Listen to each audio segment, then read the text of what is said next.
growing up, me having to live without him. Underneath the rumbling sound of cars, Holly Potter stands alone, reflecting on her son's final moments. Mostly I hate those rocks. Those rocks where 20-year-old Forrest Johnson landed, jumping from the Snowscut Bridge. That morning,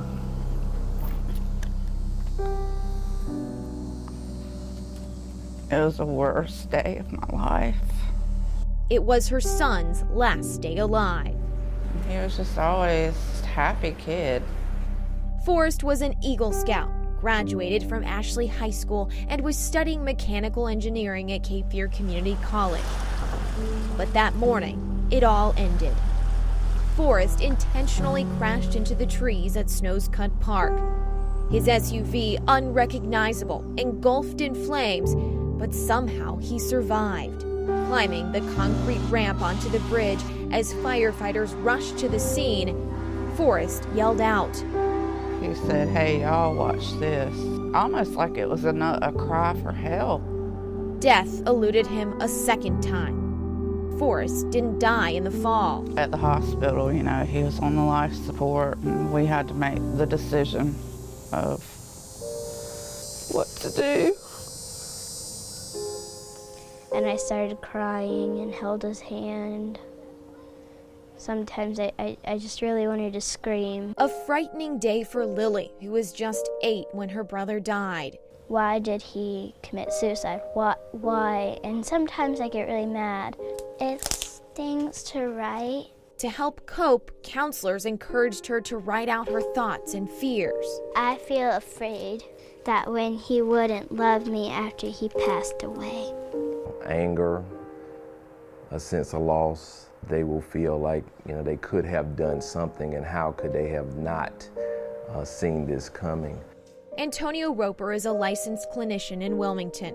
He says what Lily and her mom are going through is unfortunately more common.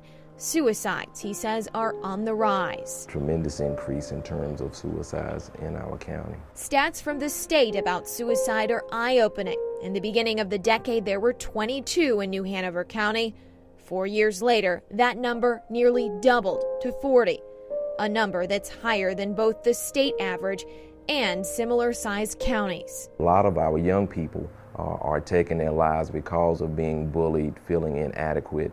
There was something in his mind that he couldn't overcome, and we don't know what that was. She believes Forrest was depressed, but was never diagnosed.